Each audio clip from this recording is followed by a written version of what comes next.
Good morning, सुप्रभात। विद्यार्थी मित्रों, अब हमारा सेकेंड टर्म यानी दूसरी इकाई का पाठ 1 गांव और शहर, पेज नंबर 26। देखिए, अब दूसरी इकाई का पहला पाठ है गांव और शहर। उसमें आकर्षक चित्र दिए हुए हैं। एक तरफ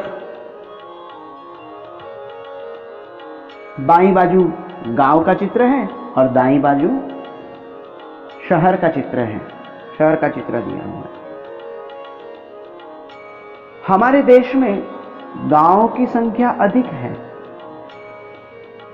महात्मा गांधी जी इस तथ्य से परिचित होने के कारण वे गांवों के उत्थान के पक्षपाती थे।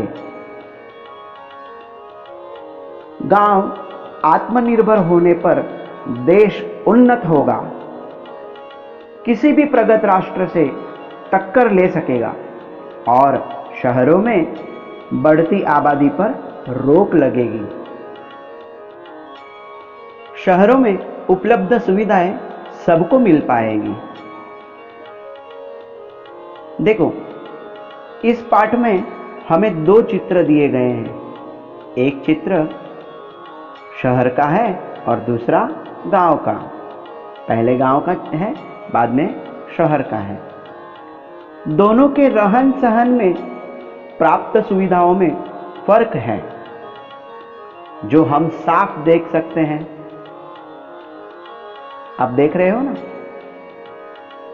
गांव में हरियाली तो है, लेकिन सड़कें कच्ची हैं और घर बनाते समय सड़क का ध्यान ही नहीं रखा गया है। तो शहर में हर घर को सड़क से जोड़ा गया है, नियोजनबद्ध व्यवस्था है। देखिए, गांव का चित्र देखते हैं। पहला वाक्य लिखा है, गांव शहर की प्रगति तो देश की उन्नति। गांव शहर की प्रगति, देश की उन्नति। फिर उसके नीचे देखो, चित्र पूरा दिया हुआ है। उसमें एक विद्यालय दिया हुआ है, समता विद्यालय। फिर एक शौचालय दिया हुआ है ना? तो गांव में शौचालय की व्यवस्था है। फिर कूड़ादान की व्यवस्था है। बच्चे खेल रहे हैं प्रांगण में, बच्चे स्कूल में आ रहे हैं। छोटे छोटे घर हैं। फिर गांव में गाय है, गाय माता है। बच्चे रास्ते पे खेल रहे हैं। यहाँ पर साइकिल चल रहा है। महिलाएं अपने घड़े लेकर पानी भरने जा रही है, भर के आ रही है। बैल है। यहाँ पर ट्रैक्टर पर किसान काम कर रहा है। यहाँ बर्तन स्वच्छ कर रहे, धान्य स्वच्छ कर रहे। तो लिखा है स्वच्छ ग्राम स्वस्थ ग्राम, यानी गांव हमारा अगर स्वच्छ रहेगा तो स्वास्थ्य भी अच्छा होता है। बहुत सारे अनगिनत चित्र दिए हुए। पक्षी हैं जो दाना चुन रहे हैं। फिर एक कुत्ता है, एक परिवार जा रहा है। तो कई चित्र यहाँ पे दिए हुए हैं। देखो, उसी तरह से शहर में क्या लिखा है?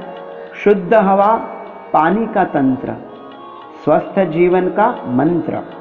यानी शुद्ध हवा होगी वही पानी का तंत्र और स्वस्थ जीवन का यह मंत्र है।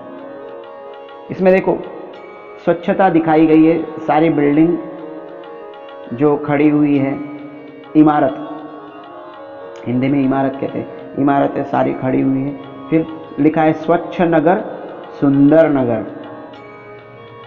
और देखो कितना स्वच्छता दिखाई दे और एक नियोजनबद्धता दिखाई दे।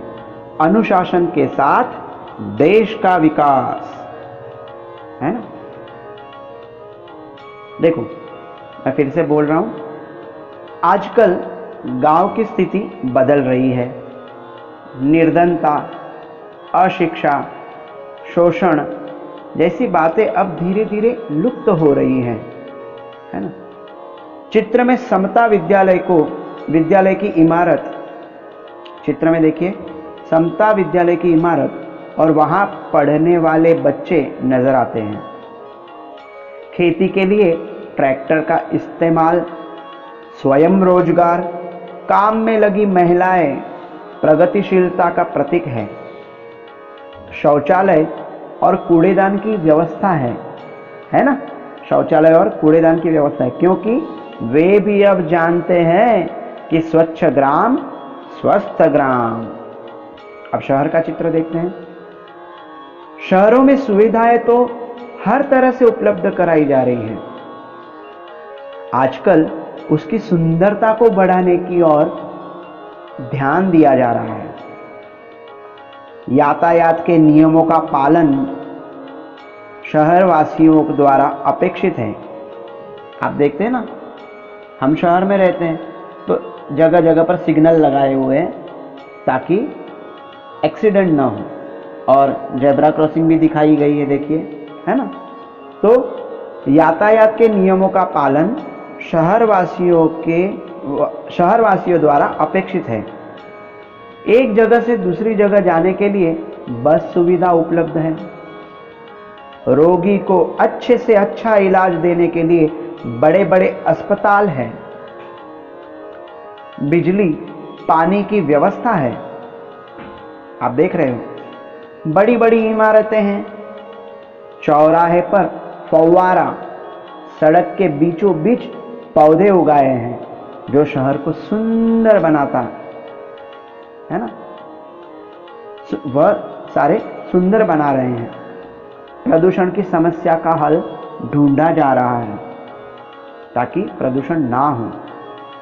अनुशासन का पालन करने से देश विकसित होगा, ऐसी नई सोच शहरवासियों में जगह बना रही है।